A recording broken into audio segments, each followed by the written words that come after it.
saa su ne donc rek xam naa ñu daal di tàmbali com bu fekkee ni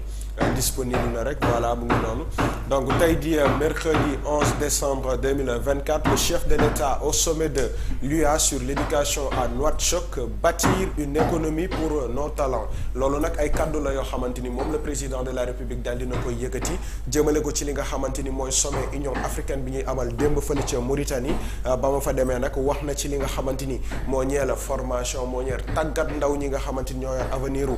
Afrique en général ci loolu nag la mu gëm rek mooy dañu war a tabax sunu économie sunu koom-koom ci li nga xamante ni tey jii nii mooy dooleel ñi nga xam ne mooy ndaw ñiy meññ loolu ay kàddoom la présentation du modèle sénégalais fait de qualité et d'inclusion maanaam la mu fa wone rek mooy modèle bi nga xamante ni moom am na yéene wu teg ko fii ci réewum Sénégal mu daal di koy inspiré joxe ko foofu la ca sommet boobu la nga xamante ni ay dirigeants africains ñoo fa daal di nekk ci loolu nag ba jeexital bi dal na daje ak ki nga xamante ni mooy le président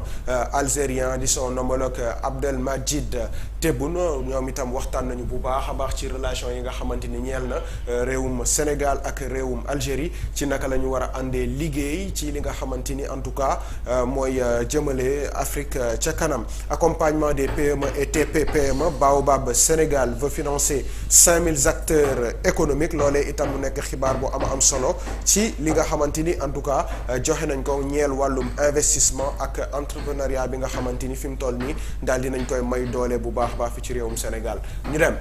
ginnaaw la Soleil yéenekaay ñu dem ci source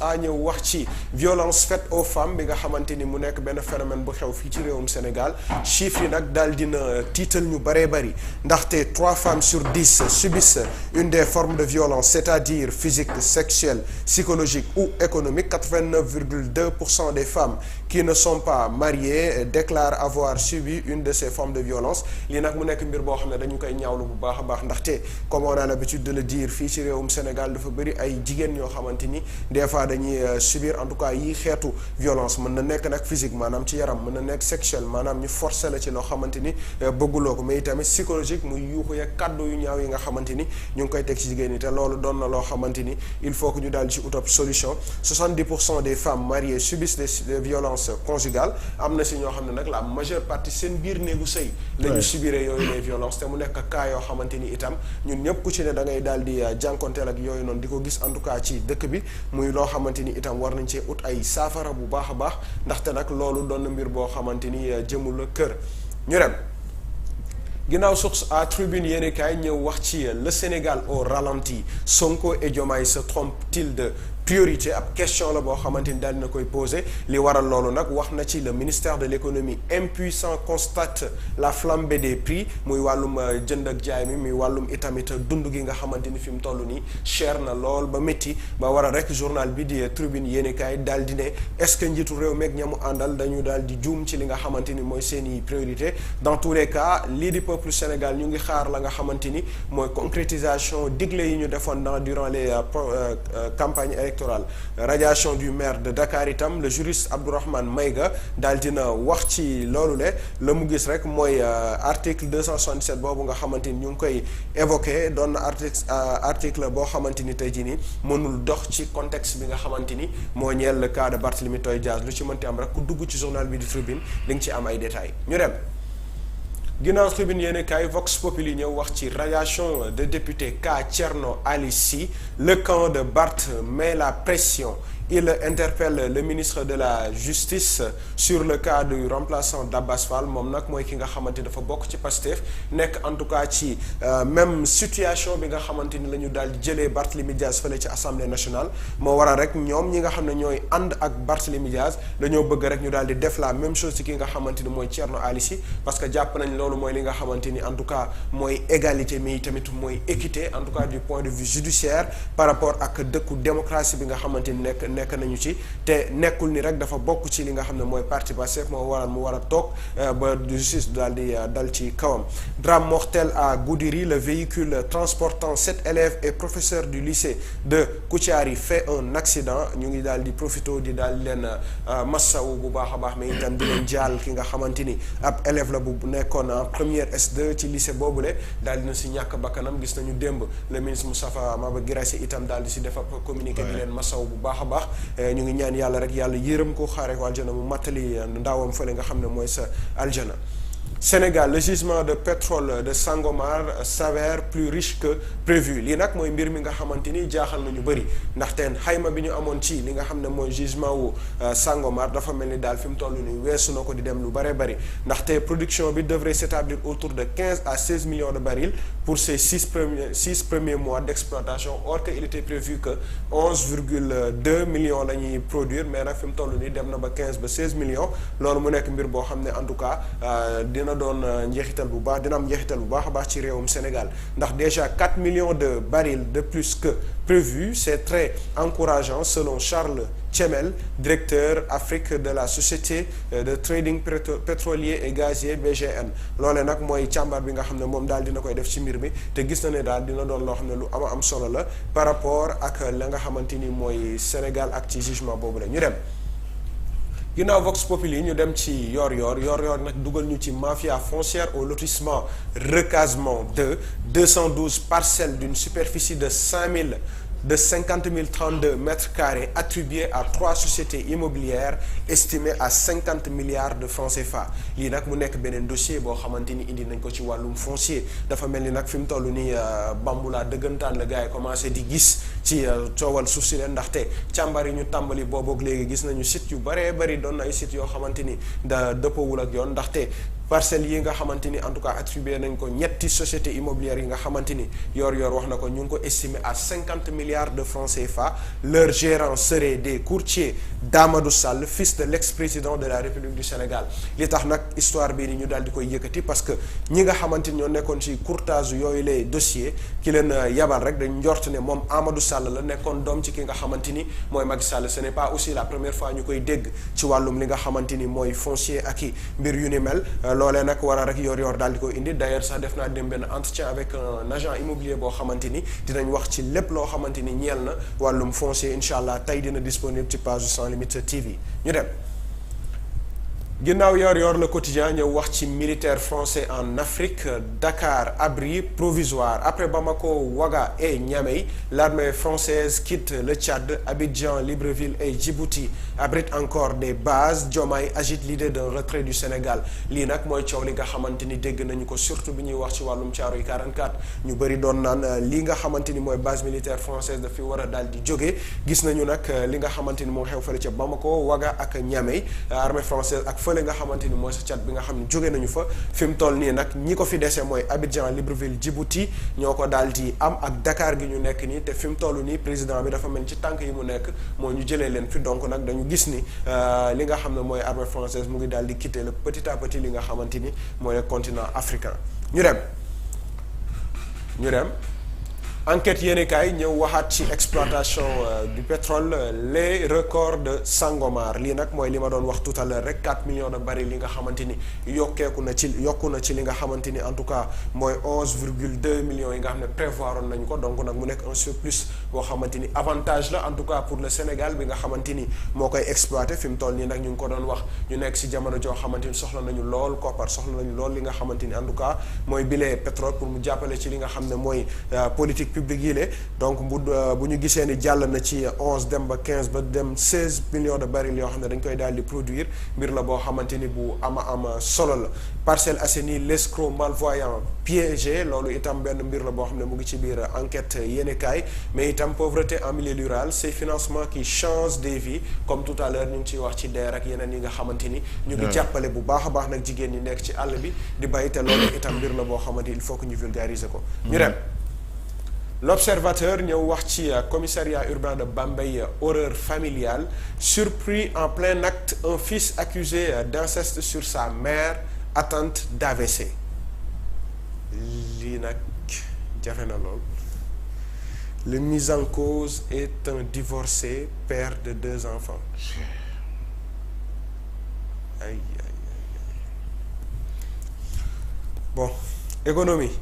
Diomaye vise loin le nouveau plan du chef de l'État pour vendre le Sénégal lii nag muy mbir mi nga xamante ni ci wàllum koom-koom moom le président Bassirou Diomaye Faye daal dina koy am ci li nga xamante ni mooy suqaliwaat koom-koomu réewum Sénégal ñoom l'Observateur def nañ ci ab dossier ngir mën a indi ay leeral ci loolee centre de santé bu Ngor urologie, un service en danger. L'arrêt des interventions chirurgicales est total depuis mercredi dernier. Loolu itam nekk problème boo xamante ni signalé nañ ko fële ci hôpital bu Ngor te je pense que c'est un peu le cas partout fii ci réewum Sénégal. Santé moom jamono jii nii dafa xaw a sooxee lu bari donc rek à ce nouveau régime, à ce nouveau ministre en tout cas de la santé, il faut que ñu xool daal naka la ñuy jàppale les centres de santé, les hôpitaux, dispensaires yi sax ci biir ba ci case de santé yi, xool naka lañ leen di jàppale ba nga xam ne le service minimum ñu daal di koy assurer bu baax a baax. ñu dem point actu ñëw wax ci chute de Bachar al-Assad, un djihadiste franco-sénégalais au cœur du chaos syrien. Lii nag point actu moo ko daal di révélé. Omar Diaby alias Omar Homsen, un des plus grands recruteurs du djihad en Syrie, traqué par tous les services de renseignement. Il n'avait jamais été capturé. Sa brigade aurait participé aux combats qui ont renversé Bachar al-Assad. Le parquet antiterroriste français annonce que 300 djihadistes échappent au radar. Moom mii nag nekk ab doomu sénégalais boo xamante ni boole nañ ko ci lim bi nga xamante ni ñoom ñoo dem fële ca Syrie daal di renverser ki nga xam ne mooy al-Assad. loolee nag tax na rek mu bokk si ñi nga xam ne dañuy gën a seet jamono ji ci àddina bi pour daal di koy teg loxo. radiation Barthélémy Dias yi tamit li nga xamante ni rek mooy crise politique boobule en tout cas entre guillemets bi ñu daal di saytu. Sonko Barth la guerre fratricide, ndaxte nag ñu fàttaliku ci ay ginnaaw ay at ci ginnaaw ñoom ñaar ñooñu le ay frère ak i doomu ndey en tout cas la ñu doon wootante. Le maire de Dakar sur la même voie que son mentor Khalifa, ndaxte Khalifa Sall itam li ko dal nii moom itam daloon na ko fële ci Assemblée nationale. Après sa condamnation dans l'affaire de la caisse d'avance, Khalifa Sall avait perdu ses mandats de député et de maire. ñu dem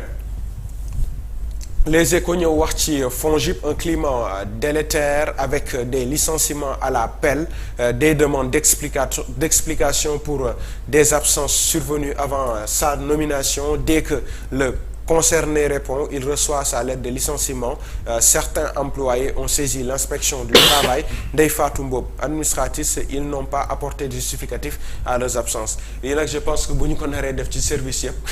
service yi ñàkk personnel dina bëri ndaxte moom mii Ndeye Fatou Mboup balaa ñu koy tabb dafa am ñoo xam ne c'était des absentéistes, maanaam daanuñu xëy liggéey ba mu ñëwee nag xëy saytu xam ne am na carrément ñoo xamante ni daanuñu ñëw et que c'est pas du tout normal. La mu def mooy demander leen ay lettre d'explication. ñoom nag indiwuñu ay justificatifs yi nga xamante ni moo waral rek ñu daal di am yooyu les absence yu bari ci service bi nga xam ne ñu nekk moo waral mu daal leen licencier. Maintenant nag ñi mu licencier ñoo daal di dem fële ca inspection du travail, certainement pour licenciement abusif, mais dans tous les cas yoon dina daal di topp loolu pour mën a xam dëggantaan ana lan moo xew. Sargal national de la jeunesse itam, les jeunes reporters honorent les anciens. Lii nag ci wàllum presse bi la démb ñu gis ni convention bi daal dinañ en tout cas jébbal ay raaya bu baax a baax ñi nga xamante ni yàgg nañu ci milieu bi. Ku ci mel ni Migi Maram Ndiaye itamit daal dina yëkkati ay kàddu ci loole. Nee na la mu fàttali rek mooy beaucoup d'entreprises de presse sont dans une impasse par rapport ak difficultés yi nga xamante ni ñu ngi koy dund. Amsatou Sow Sidibé daal di koy tontu ne ko vos difficultés vont s'estomper. Donc nag loolu itamit kàddu mag la, kàddu dalal la. Mame Ngor Ngom itam lim ci feelu rek mooy il n'y a pas de bras de fer possible entre l'État et la presse. Donc nañu jàpp ne rek ay partenaires la yoo xamante ni ñu ngi daal di liggéey te am nañu yaakaar ni incha allah lépp dina teguwaat ci yoon. ñu dem Libération ñëw wax ci rapport d'audit des coûts pétroliers déclarés par les opérateurs entre 2012 et 2021, magouille au cœur de GTA. lii nag wax dëgg yàlla bettul kenn ne ko si bettul kenn. BP a déclaré des coûts pétroliers récupérables d'un montant de 4 126 957 $, bâtis sur du TOC. Les coûts déclarés par Timis Corporation pour une valeur de 1,846 millions de $, sur la période de 2012 à 2013. Sommet de donner des justificatifs sur ces coûts annoncés. Cosmos, malgré les relances, fournit aux auditeurs des factures sans documentation probante. Lii nag ay chiffres la yoo xamante ni wax dëgg yàlla teguwul ci yoon. Ay chiffres la yoo xamante ni kenn comprendrewul fu ñu ko daal di jëlee. Mu nekk ay mbir yoo xamante ni ba tey jii ñu toog di wax ni amagul ay leeral yu ñu teg muy ci côté Frank Timis ak li nga xamante ni rek mooy Cosmos ñoom ñu daal di koy sekk en tout cas ci càmbar ak yër une facturation de charge fiscale de la part du sous-traitant Eiffage Marine débusqué ay dossier daal yoo xam ne làkkoon nañ ko dugal ko foo xamante ni kenn daanu ko mënu ko gis fi mu toll nii daal di nañ koy yëkkatiwaat teg ko sur la table ba tax na les auditeurs ont aussi relevé des écarts sur les pièces justificatives liées au contrat de SAIPEM bi itamit dossier la boo xamante ni yàggul dara am na ku ma ci doon waxtaanal il épingle en même temps les transactions pour lesquelles nous avons reçu des pièces justificatives qui sont incomplètes ou insuffisantes pour établir leur caractère recouvrable lii nag mooy li nga xamante ni moo xew ci wàllum pétrole bi actuellement mbir la boo xamante ni ñi ngi xaar ñu leeral ko ndaxte yàgg nañu dégg ki nga xam ne mooy Ousmane Sonko ak ñi mu àndal daan ci wax yàgg nañ dégg itamit ñeneen daal di ci yëkkati ay kàddu ba tax na fi ñu toll nii rek wax dëgg yàlla li ñuy xaar rek moo ñu daal di ci indil ay leeral ñu mën a xam dëggantaan ana lan moo xew ci coût yooyu nga xamante ndax ñu ngi wax léegi pétrole bi exploitation bi dafay gën a yokku ndaxte gis nañu ne yokku na de 4 millions donc gëm nañu ne rek bu ñu réglé lii yëpp Sénégal na ci gis boppam ñu dem. Sud Quotidien, judiciarisation de l'espace politique du Sénégal, une démocratie à l'épreuve de la légitimité. Fi mu toll nii nag c'est le débat qui fait défaut moo tax comme je l'ai dit tantôt on ne parle pas de li nga xamante ni mooy en tout cas la légalité mais légitimité moo nekk en tout cas di def débat dans tous les cas justice dina daal di rendre son verdict ñu dem régie Walf Quotidien, manœuvre contre Barthélémy Diaz, dangereuse tactique actuellement nag loolee la Walf Quotidien daal di titré Pastef sur les traces du PS, du PDS et de l'APR. Assane Samb, analyse politique, les Sénégalais sont outrés loolu nag ay kaddu la yoo xamante ni yëkkati nañ ko par rapport ak situation bi nga xamante ni daal dina xew par rapport ak Barthélémy Toye Diaz bi nga xamante ni jëlee nañ ko fële ca mandaawu député mais tamit di xool naka lañ koy jëlee itam fële ca mandaawu mairem bu ville de Dakar ñu dem.